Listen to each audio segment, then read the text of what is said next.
독하도록 하겠습니다. 다윗과 이스라엘 온 족속은 잣나무로 만든 여러가지 악기와 수금과 비파와 소고와 양금과 제금으로 여호와 앞에서 연주하더라. 그들이 나곤의 타작마당에 이르러서는 소들이 띠므로 우사가 손을 들어 하나님께 개를 붙들었더니 여호와 하나님이 우사가 잘못함으로 말미암아 진노하사 그를 그곳에서 치시니 그가 거기 하나님의 궤 곁에서 죽으니라.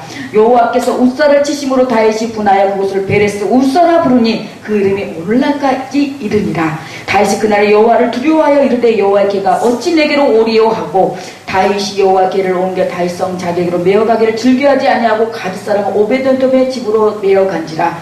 여호와의 궤가 가드 사람 오베데돔의 집에 석 달을 있었는데 여호와께서 오베데돔과 그의 온 집에 복을 주시니라. 어떤 사람이 다윗에게 아뢰어 이르되 여호와께서 하나님의 궤로 말미암아 오베데돔의 집과 그 모든 소유에 복을 주셨다 한지라. 다윗이 가서 하나님의 궤를 기쁨으로 메고 오베데돔의 집에서 다윗성으로 올라갈세. 아멘. 하나님 아버지, 이 시간에 주님의 말씀을 전하고자 합니다. 내 생각 내 뜻대로 전하지 아니하고 오직 성령의 감화 감동대로 하나님의 뜻만 전하게 하여 주시옵소서. 예수님의 이름으로 기도드렸습니다. 아멘. 오늘 하나님의 말씀은 법궤와 오벳에돔이라는 제목으로 함께 은혜 나누고자 합니다.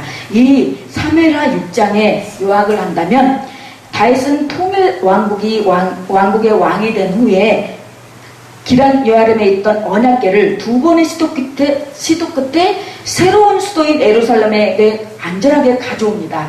이는 하나님 중심주의 신앙을 우리가 엿볼 수가 있습니다.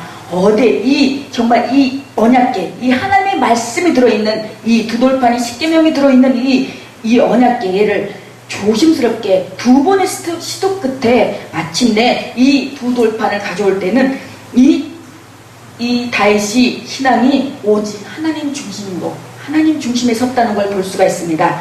여기 보면 6장 1절 보면은 다윗이 이스라엘에서 뽑은 무리 3만 명을 다시 모으고 다윗이 일어나 자기와 함께 있는 모든 사람과 더불어 바알레 유다로 가서 거기서 하나님의 궤를 메어오려 하니 그 궤는 그릇들 사이에 자정하신 만군의 여호와 이름으로 불리는 것인지라. 그들이 하나님의 궤를 새 수레에 싣고 산에 있는 아비나답의 집에서 나오는데 아비나답의 아들 우사와 아효가 그 새 수레를 모니라. 여기 새 수레를 싣고 다윗이 언약궤를 운반하는 방법은 과거의 블레셋 사람들의 그것과 비슷했습니다. 그래서 하지만 율법에 의하면 언약궤는 고리에 긴 막대기를 꿰어서 제사장들이 어깨에 메고 운반해야 했습니다. 그것이 그 당시에 이 언약궤를 들고 오는 방법이었어요. 근데 다윗은 이제 새로운 곳에 가니까 새롭게 이 법궤를 운반하고 싶었던 거예요. 그래서 여기에서 보면 우리가 이사야 55장 8절에 여호와의 말씀에 내 생각은 너희 생각과 다르며 내 길은 너희 길과 달라서 하늘이 땅보다 높음 같이 내 길은 너희 길보다 높으면 내 생각은 너희 생각보다 높음이라고 했습니다. 그래서 우리의 생각, 하나님의 생각과 사람의 생각은 다르고 우리의 길과 내가 가고자 하는 길과 하나님께서 가시고자 하는 하나님께서 우리가 가고자 하는 길이 달라요. 그래서 내가 이 길이 아닌데 내가 이거 가야 할 길이 아닌데 근데 가야 되는 상황이 돼요. 그러면은 의심하지 마시고 두려워하지 마시고 곧장 그냥 순종하시면 되세요. 그래서 여기에 보면은 4절에 그들이 산에 있는 아비나답의 집에서 하나님의 궤를 싣고 나올 때는 아효는 궤 앞서서 가고 다윗과 이스라엘 온 족속은 잣나무로 만든 여러가지 악기와 수금과 비파와 소고와 양금과 제금으로 여호와 앞에서 연주하더라. 봐봐, 여기 성경에서도 옛날 구약시대 때도 이 언약궤를 메고 갈 때 앞에서 얼마나 이 찬양대들이 수금으로 악기와 여러 비파와 소고와 앙금과 제금으로 여호와 앞에 연주했으니까. 그래서 우리가 예배 앞에 오늘날도 예배 앞에 워십으로 하시는 분들도 있고 악기를 연주하시는 분들도 있고 그렇게 하잖아요. 그래서 근데 여기 6절에 그들이 나곤의 타작마당에 이르러서는 소들의 띠므로 우사가 손을 들어 하나님의 궤를 붙들었더니 여호와의 하나님이 우사가 잘못함으로 말미암아 진노하사 그를 그곳에 치시니 그가 거기서 하나님의 궤 곁에서 죽으니라. 아니 생각해보세요. 궤가 떨어지려고 해서 소가 뛰니까 궤가 떨어지려고 했어요. 우리는 이거 떨어지려고 하니까 붙들었는데 뭐가 잘못된 거예요? 뭐가 잘못돼서 우사가 잘못함으로 말미암아 그를 그곳에서 쳐서 그 곁에서 하나님의 궤 곁에서 죽임을 하나님께서 죽였어요. 이거는 여기 보면은 우리가 생각할 때는 저 방법이 옳아요. 이 방법이 옳아요. 근데 하나님 보시기에 하나님의 방법대로 하나님의 뜻대로 하지 않냐면은 아무리 우리가 좋은 방법으로 좋은 생각을 해도 하나님 보시기에는 안다라는 얘기예요. 네? 그래서 우리가 농구도 보면 배구도 보면 축구도 보면 다 그 규칙이 있어요. 법칙이 있어요. 그 규칙대로 해야지 이거 내가 생각할 때 이렇게 하면 좋겠어요. 그리고 막 혼자서 막 하면은 누가 알아주나요? 안 알아주잖아요. 그런 것처럼 이 율법대로 제사장들이 언약 때는 고리에 긴 막대기를 깨어 제사장들의 어깨 메고 운반하는 것처럼 그렇게 운반했어야 되는 건데 그때 당시 그리고 민수기에 보면은 4장 15절에 민수기 4장 15절에 그러나 성물을 만지지 말지니 죽을까 하노라고 했습니다. 이때 이 성물을 함부로 손으로 만져서는 안 돼요. 그래서 저 성도 때도 막 신앙생활 막 할 때도 뭐라 그럴까 쟤는 그때 당시 이 성전이 이 강대상이 너무 이렇게 보였어요. 너무 뭐라 그럴까 되게 이 함부로 가서는 안 되는 쪽이었어요. 근데 그때 이 집사님들이나 권사님들은 이 강대상을 막 청소하더라고요. 우리 밑에서 저는 이제 뭐 의자 청소하고 쓸고 그러면은 권사님들이나 집사님들이 이 강대상을 이렇게 청소를 하더라고요. 근데 그게 청소하는 게 너무 부럽더라고요. 저는 나는 언제 청소하지? 그래서 그것 때문에 더 열심히 막 봉사하고 막 열심히 더 교회도 열심히 나가고 그랬던 기억이 나요. 그래서 우리는 이 성물을 정말 조심히 다뤄야 돼요. 그래서 8절에 보면 여호와께서 웃사를 치심으로 다윗이 분하여 그곳을 베레스 웃사라 부르니 그 이름이 오늘날까지 이르니라고 했습니다. 여기서 보면 아비나답의 아들이라고 했습니다. 웃사는. 근데 자기 아버지 때부터 이 웃사는 모태신앙이었던 거예요. 아버지가 어떻게 말씀을 전했고 어떻게 신앙생활을 해오면서 보고 자라온 이 웃사, 아비나답의 아들 웃사, 이 웃사가 방침을 한 거예요. 그러니까 우리는 항상 긴장을 하나님의 정말 이 긴장을 하면서 이 신앙생활을 해야 돼요. 나 이 정도면 됐지? 나 이 정도면 이렇게만 하면 될 거야. 그렇게 하다가 방심하다가 자칫 웃사가 소들이 뛰니까 이거 괴가 떨어질 것 같으니까 손을 이렇게 잡은 거예요. 손을 떨어질까봐. 그래서 이렇게 죽음을 당했잖아요. 그런 것처럼 그만큼 내가 이만큼 했는데 내가 내가 보면은 모태신앙인 분들이 보면은 신앙이 굉장히 깊은 것 같으면서도 굉장히 그런 건 있어요. 이렇게 쭉 이 조상 때부터 이렇게 위 때부터 기도로 쌓아오는 게 있어서 보면은 참 이 안정적인 거는 있어요. 목회자 우리 목사님들도 보면은 이 몇 때부터 이렇게 예수 믿고 예배 드리세요. 말씀 들으세요. 하고선 했지만 보면은 평안해요. 근데 저 같은 경우는 1대잖아요. 1대다 보니까 그 역경과 여파는 말도 못해요. 그렇지만 그만큼 그 은혜는 더 크더라고요. 그래서 우리는 항상 우리가 이 신앙생활을 하는데 항상 나는 아직도 가야 할 길이 멀었어. 나는 아직 멀었어. 더 가야 돼. 그리고 항상 먼저 된다가 낮은 되고 낮은 된다가 먼저 된다고 했잖아요. 그래서 항상 겸손한 마음으로 나는 하나님만 바라보고 하나님을 의지하고 갈 때 하나님께서 붙들어 주시고 인도해 주시고 함께해 주셔요. 그래서 다윗이 그날에 여호와를 두려워하여 이르되 여호와의 궤가 어찌 내게로 오리요 하고 다윗이 여호와의 궤를 옮겨 다윗성 자기로 메어 가기를 즐겨하지 아니하고 가기 사람 오베네돔 집으로 메어간지라고 했습니다. 여기서 두려워했다고 그랬어요. 다윗이 그날에 여호와를 두려워하여 이르되 여기서 웃사를 친 것이 두려운 게 아니라 웃사를 쳐서 하나님을 두려워하는 것이 아니라 자기의 그 자기 어떤 실수 자기의 경솔함에 하나님에 대한 다윗이 여기 보면은 6장 8절에 보면 여호와께서 치심으로 다윗이 분했다고 했습니다.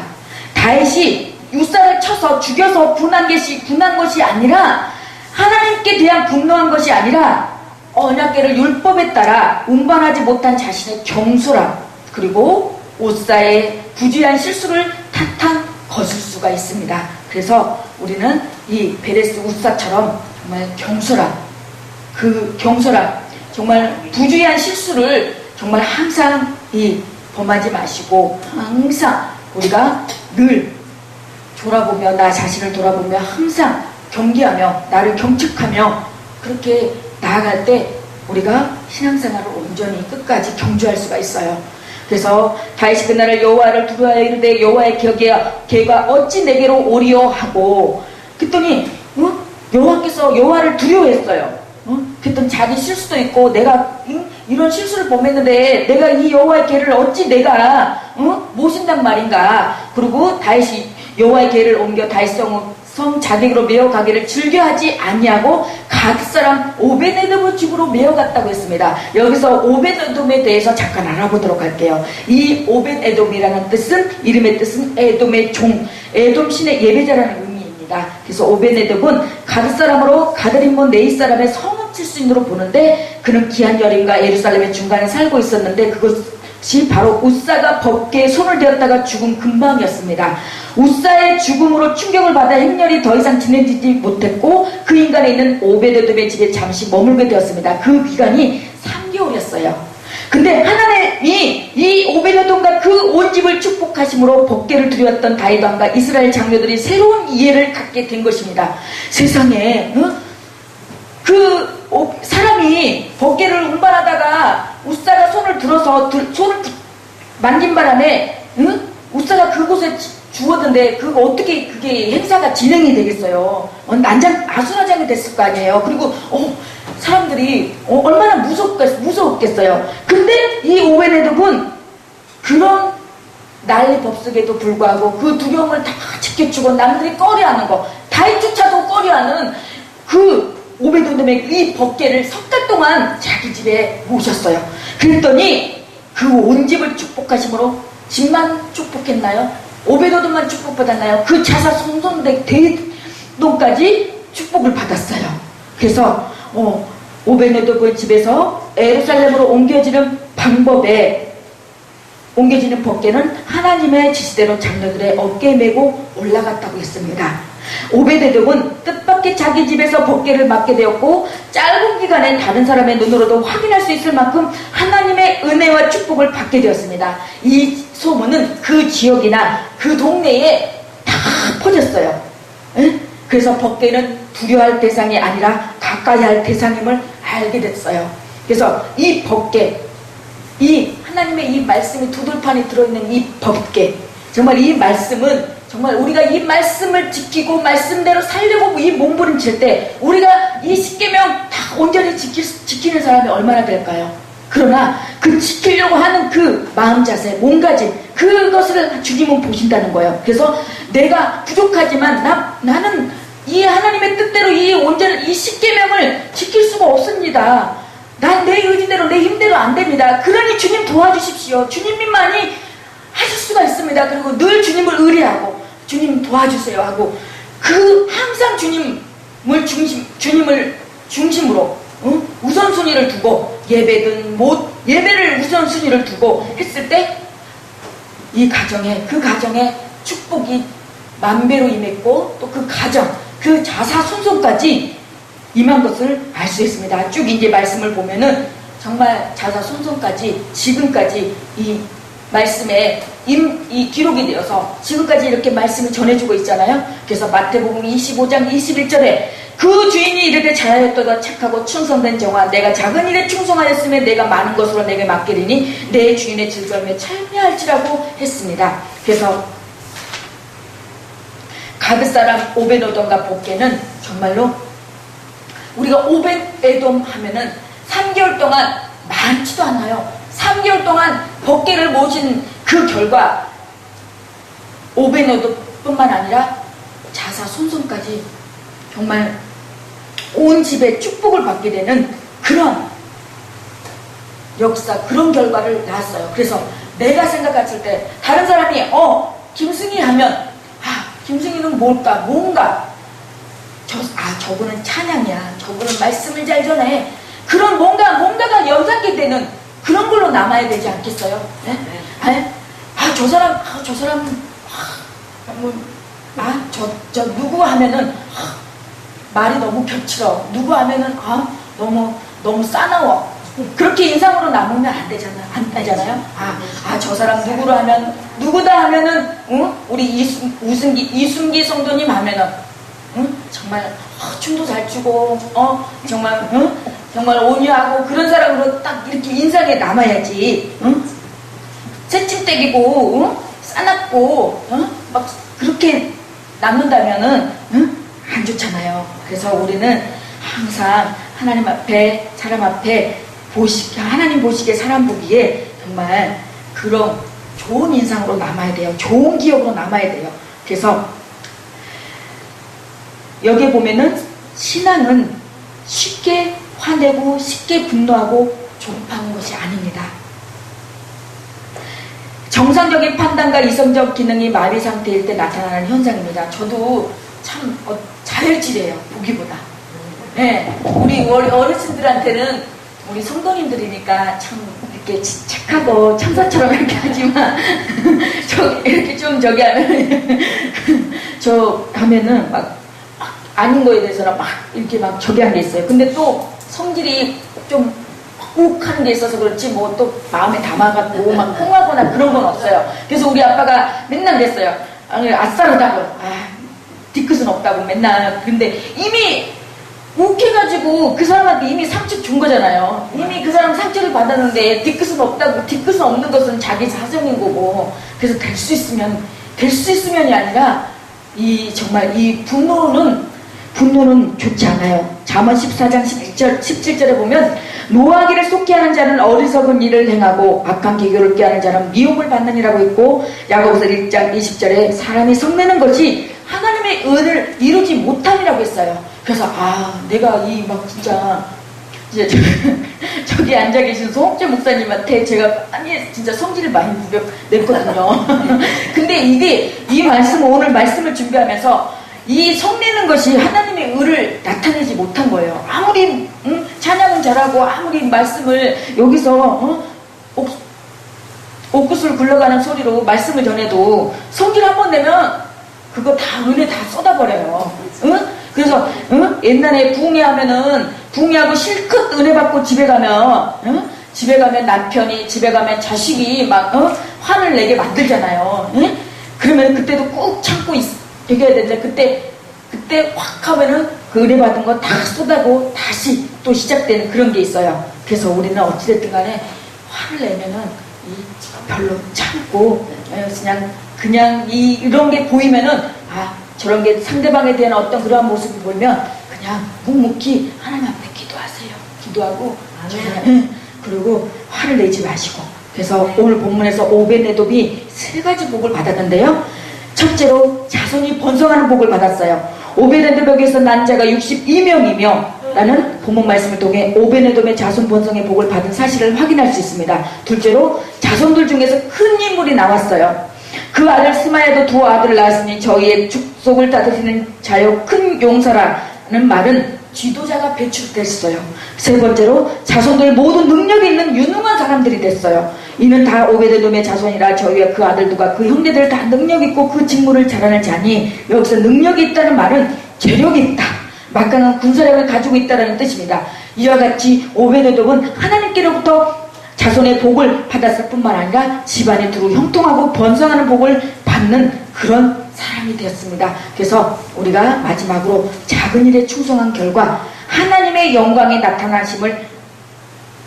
나타나심으로 내가 복을 받습니다. 그래서 우리가 여기서 오벳에돔은 우사의 죽음을 생각하며 두려움과 떨리는 마음으로 법궤를 3달 동안 잘 모심으로 하나님은 당신의 영광을 오벳에돔의 집에 나타냈습니다. 그래서 오늘도 우리도 오늘날 우리도 하나님을 경외함으로 마음과 뜻을 정성을 다해 적은 일이나마 충성하면 하나님께서 우리에게 축복하심으로 당신의 영광을 드러내십니다. 그래서 우리 성도님들도 집에서 찬송가 한 장 읽고 찬송가 한 장 부르고 시간 나실 때 찬송가 한 장 부르시고 성경 한 장 읽고 주기도문 하시고 그리고 예배를 한번 드려보세요.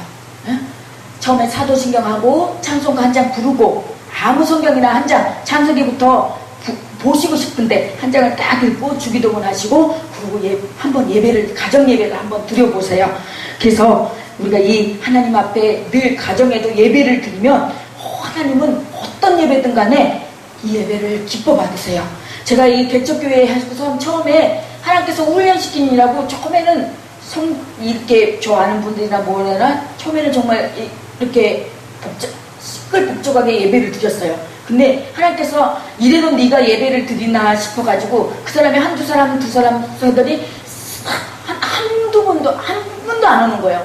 그래서 참 이거 혼자서 이거 예배 드리는데 참 난감하더라고요. 그래도 똑같이 여기 성도님들 계신 것처럼 똑같이 예배를 드렸어요. 똑같이 여기 순서대로 주일날 예배 드린 것처럼 똑같이 드렸어요. 그랬더니 하나님께서 그 예배도 하나님께서 받으시더라고요. 그래서 우리도 집에서 우리 어르신들 예배 잘 한번 드려보시고 그렇게 되면 하나님께서 더 큰 일을 맡겨주십니다.